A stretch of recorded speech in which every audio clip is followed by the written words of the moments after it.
अस्सलाम वालेकुम एवरीवन, मेरा नाम हुज़ैफा है और आज मैं आप लोगों के लिए एक ऐसा शो लेकर आया हूँ जिसके अंदर हम बिजनेस इकोनॉमिक्स के एमसीक्यूज का एक छोटा सा कंपटीशन करने वाले हैं। तो हमारे सामने जो कंटेस्टेंट मौजूद हैं वो हैं हमारे पास इबाद। तो अब इबाद हमें बताएंगे कि भाई इनको इकोनॉमिक्स किस लेवल की आती है और एक छोटा सा गेम हम इनके साथ खेलने वाले हैं। So without wasting your time, let's get started.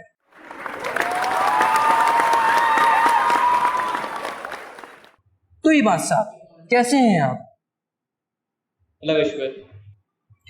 तो इबाद साहब देखें, हम आज एक छोटा सा बिजनेस इकोनॉमिक्स का एक गेम करने वाले हैं, एक कंपटीशन समझने हैं। मैं आपसे कुछ क्वेश्चन करूंगा जिसके अंदर आपको 4 ऑप्शंस दिए जाएंगे, आपने उसका सही जवाब देना है ताकि आप गेम के आगे लेवल्स में जा सकें। तो आप तैयार हैं? बिल्कुल। तो अब शुरू करते हैं। तो इबाद साहब कोई नर्वसनेस किसी भी किस्म की? नर्वसनेस कोई नहीं है मेरा। ठीक है, बहुत अच्छी बात है। जिस तरीके से गेम का लेवल आगे बढ़ता जाएगा हम क्वेश्चंस की इंटेंसिटी को और बढ़ाते जाएंगे। तो गेम के रूल्स थोड़े से मैं आपको समझा दूं। देखिए, मैं आपसे एक क्वेश्चन करूंगा स्टेप बाय स्टेप, आपने उसका जवाब देना है और जो जवाब आप देंगे चाहे वो सही होगा या गलत होगा, आपको उसको जस्टिफाई करना है। अगर आपका क्वेश्चन जो है वो गलत निकलता है तो उसको जस्टिफाई मैं करूंगा। अगर आप सही जवाब देते हैं तो आपने हमारे व्यूवर्स को सही जवाब को जस्टिफाई करना है कि ये इसका जवाब क्यों हो सकता है। परफेक्ट। तो अब शुरू करते हैं सवालात का सिलसिला। तो सबसे पहला क्वेश्चन आपकी कंप्यूटर स्क्रीन पर हाजिर है बिजनेस इकोनॉमिक्स का। और एक बात आप सभी लोगों को मैं ये बताता चलूं कि ये किसी चैप्टर वाइज एमसीक्यूज नहीं है, ये ओवरऑल बिजनेस इकोनॉमिक्स सब्जेक्ट के सारे एमसीक्यू, तो आपके लिए भी बड़े हेल्पफुल होने वाले। तो स्टार्ट करते हैं। तो ये बात साहब, सबसे पहला क्वेश्चन आपकी कंप्यूटर स्क्रीन पर वो ये है कि which of the following is a complement product to peanut butter? इसका ऑप्शन ए हमारे पास है शुगर, ऑप्शन बी हमारे पास है जेली, ऑप्शन सी हमारे पास है मस्टर्ड, ऑप्शन डी हमारे पास है सोडा। तो देख के जवाब दीजिएगा, बहुत सोच समझ के। अगर आप इसका सही जवाब देते हैं तो आप इसके दूसरे लेवल पे जाएंगे। इसका जो करेक्ट आंसर है वो है मस्टर्ड। तो आपको इसका जवाब जो है वो मस्टर्ड लग रहा है। Are you sure? I am more than sure. Okay, तो क्या कहते हैं आप, लॉक कर दिया जाए? Yes yes absolutely. तो computer ji, option C mustard पर लॉक कर दिया जाए।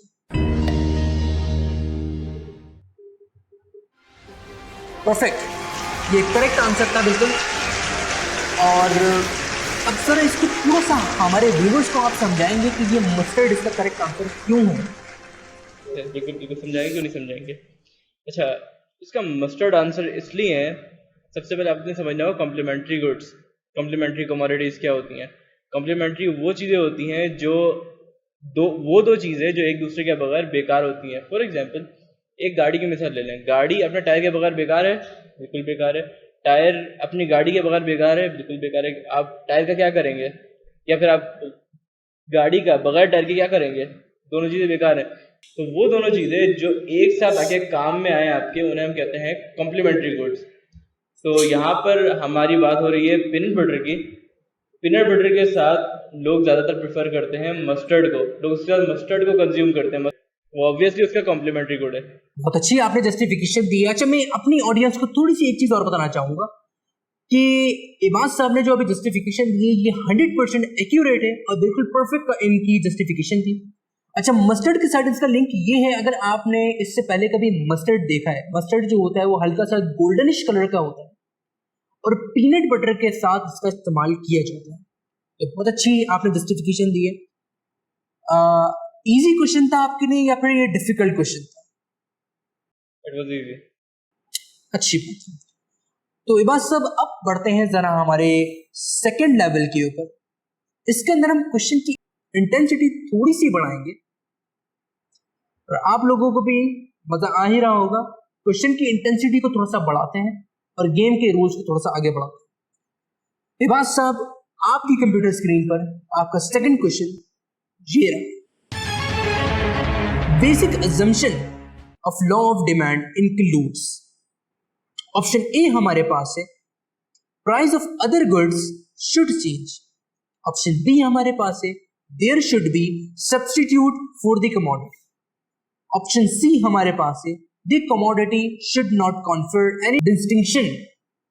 ऑप्शन डी हमारे पास है the demand for the commodity should not be continuous. बहुत सोच समझ के जवाब दीजिएगा और आपका टाइम शुरू होता है अब।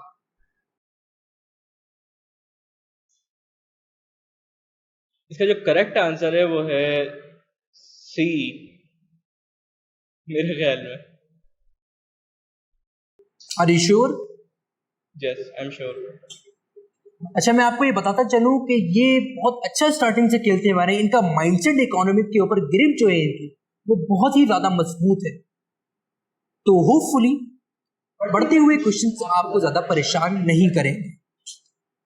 तो computer ji, option C the commodity should not confer any distinction को लॉक किया जाए।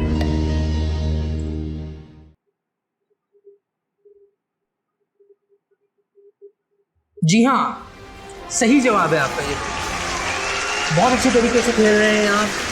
क्वेश्चन की नोयत को समझते हुए आपने इसका बिल्कुल करेक्ट जवाब दिया है। जरा इसको थोड़ा जस्टिफाई करेंगे हमारी ऑडियंस के लिए? जी देखें, इसको जस्टिफिकेशन इसकी सबसे सिंपलेस्ट, सबसे शॉर्टेस्ट इसकी जस्टिफिकेशन ये होगी कि इकोनॉमिक्स के अंदर जितने भी लॉज हैं वो कुछ ना कुछ अज्यूम करते हैं, कुछ ना कुछ प्री अज्यूम करते हैं। मतलब कि कोई ना कोई कंडीशन उनके ऊपर लगी हुई होती है। उन कंडीशन से हटकर वो लॉज काम नहीं करते। क्यों काम नहीं करते? क्योंकि इकोनॉमिक्स जो है वो एक थियोरेटिकल सब्जेक्ट है और थियोरेटिकल के सब्जेक्ट के अंदर हम कुछ कंडीशंस को कांस्टेंट रख के चल रहे होते हैं। तो जो आंसर नंबर सी हमारे पास लिखा हुआ है वो है commodity should not confer any distinction. इसका मतलब है कि जो दूसरे प्रोडक्ट्स हैं मार्केट में वो डिफरेंट ना हो एक प्रोडक्ट से। जो आपका प्रोडक्ट है उससे डिफरेंट ना हो, होमोजीनियस प्रोडक्ट्स हो, जिसे हम कहते हैं सेम प्रोडक्ट्स। जब सेम प्रोडक्ट होंगे तभी उनकी डिमांड इक्वल और एक्यूरेट निकाल सकते हैं आप। तो बस यही इसकी छोटी सी एक्सप्लेनेशन है। नहीं, बहुत अच्छे तरीके से आपने इस क्वेश्चन को पूरा समराइज किया है। आपने जिस तरीके से हमारी ऑडियंस को समझाने की कोशिश की है तो होपफुली आप लोगों को समझ आ रहा होगा, क्योंकि जिस तरीके से समझा रहे हैं मैं सामने बैठा हुआ ये कह सकता हूं कि मुझे तो वर्ड बाय वर्ड समझ सब कुछ आ रहा है। और अगर आपकी फिर भी कुछ क्वेरीज है तो आप कमेंट बॉक्स में जाकर जरूर हमें बताइए। तो ये बात साहब, आपने बहुत ही अक्लमंदी से अपना सेकंड क्वेश्चन भी सही जवाब दे दिया है। तो आगे बढ़ते हैं हमारे तीसरे सवाल के ऊपर। तो आप बिल्कुल तैयार हैं? I am ready. तो लीजिए आपका तीसरा सवाल आपकी कंप्यूटर स्क्रीन पर।